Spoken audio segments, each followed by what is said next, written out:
കവിയാകണമെങ്കിൽ എന്ത് ചെയ്യണമെന്നോ കവിയാകണമെന്ന് മോഹിക്കാതിരിക്കണം.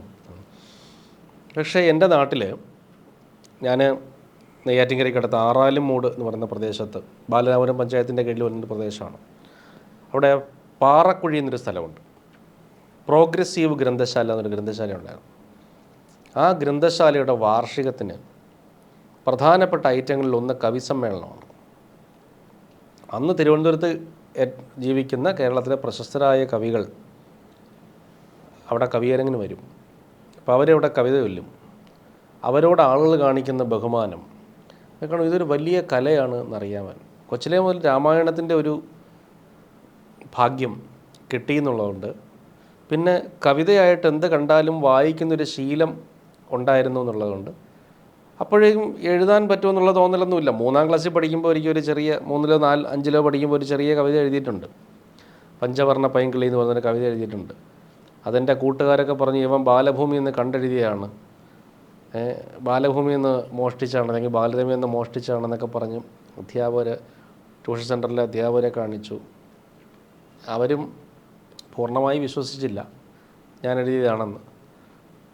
പിന്നെ 9ാം ക്ലാസ്സിൽ പഠിക്കുമ്പോഴാണ് കമ്മോങ്കോട്ട് സെൻറ്റ് മേരീസ് സ്കൂളിൽ പഠിക്കുമ്പോൾ അവിടുത്തെ മലയാള അധ്യാപിക സുനന്ദ ടീച്ചറാണ് എൻ്റെ ഉള്ളിലെ കവിപ്രതിഭയെ പ്രോത്സാഹിപ്പിച്ച അധ്യാപകരിൽ ആദ്യത്തെ ആൾ. അങ്ങനെയൊക്കെ ഇരിക്കും വായന പുരോഗമിക്കുന്ന സമയത്താണ് പാറക്കുഴി പ്രോഗ്രസീവ് ഗ്രന്ഥശാലയുടെ വാർഷികം. ഇങ്ങനെ എല്ലാ വർഷവും കവിയരങ്ങ് കാണുന്നു, കവിത കേൾക്കുന്നു.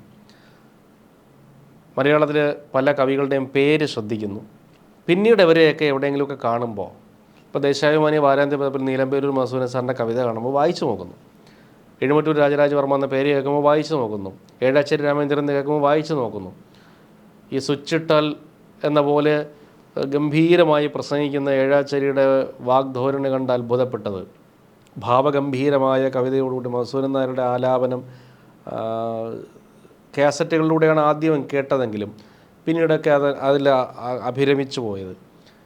പിന്നെ ഒരുപാട് വരും. ഈവൻ ഞാൻ കവിയരങ്ങിൽ അവിടെ പങ്കെടുക്കുന്നത് 2004 ഞാൻ ഹയർ സെക്കൻഡറി പരീക്ഷ കഴിഞ്ഞ് നിൽക്കുന്ന സമയത്താണ് അവിടുത്തെ കവി സമ്മേളനത്തിൽ പങ്കെടുക്കുന്നത്. അതിനുശേഷം ഞാൻ ആലോചിക്കുകയാണ്, ഈ കവിത എഴുതുന്നത് ഒരു അനുഗ്രഹമാണ് എന്ന്. എന്ത് തന്നെ നമ്മൾ അതിൻ്റെ ഉള്ളിൽ ബുദ്ധിയുടെ കല എന്നൊക്കെ പറഞ്ഞാലും അതൊരു അനുഗ്രഹമാണ്.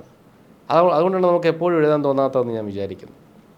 ചില സമയങ്ങളിൽ കണ്ണീര് പോലെയാണ് എനിക്ക് കവിതയെന്ന് ഞാൻ ഓർക്കാറുണ്ട്. വന്നാൽ നിർത്താൻ കഴിയാത്തതും കണ്ണിൽ കുത്തി വരുത്താൻ കഴിയാത്തതുമാണ്.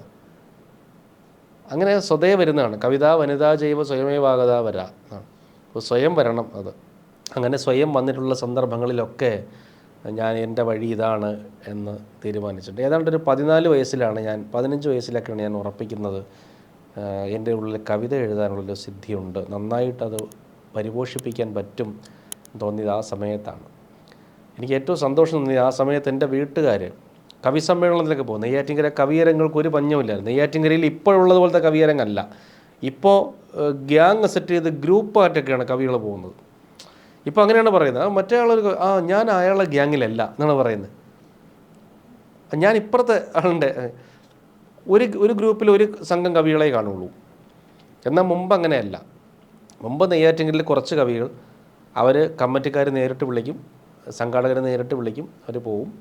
ഇപ്പോൾ പലയിടത്തും അങ്ങനെയല്ല. ഇപ്പോൾ ഏതെങ്കിലും ഒരു മൂത്ത കവി ചെന്ന് അന്വേഷിക്കും. ഓരോ ഉത്സവത്തിന് എന്നിട്ട് ഞങ്ങളിവിടെ ഒരു കവി നടത്തിക്കോട്ടെ എന്ന് ചോദിക്കും. കമ്മിറ്റിക്കാർക്ക് ഒരു ചിലവുമില്ല, മറ്റേ വണ്ടിക്കൂലിയെങ്കിലും തരുമായിരുന്നു, ഒരു ചിലവുമില്ല, അവർ നടത്തിക്കോന്ന് പറയും. യാതൊരു വിലയും അവർക്ക് ഈ കവിതയെക്കുറിച്ച് കാണില്ല. എന്നാൽ മുമ്പ് അങ്ങനെ ആയിരുന്നില്ല സ്ഥിതി.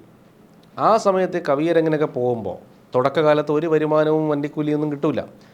ആ സമയത്ത് എൻ്റെ വീട്ടുകാരതിനെ പ്രോത്സാഹിപ്പിച്ചിരുന്നു. കാരണം നാളെ ഇതിൽ നിന്ന് എന്തെങ്കിലും കിട്ടുമെന്നൊന്നും പ്രതീക്ഷിച്ചിട്ടല്ല, ഇത് നമ്മൾ പോലും അറിയാതെ നമ്മുടെ ഉള്ളിൽ വരുന്നൊരു കലയാണ് എന്ന് അവർക്കറിയാമായിരുന്നു. അവർ അക്കാദമിക്കലി വലിയ ഗംഭീരനൊന്നും ആയിരുന്നില്ല എൻ്റെ അച്ഛനും അമ്മയും. പക്ഷേ അവർക്ക് ആ സാംസ്കാരിക വിജ്ഞാനം ഉണ്ടായിരുന്നുള്ളതാണ് ഏറ്റവും വലിയ കാര്യം. അതെൻ്റെ കുട്ടിക്കാലത്ത് ഒരുപാട് സ്വാധീനിച്ചിട്ടുണ്ട്.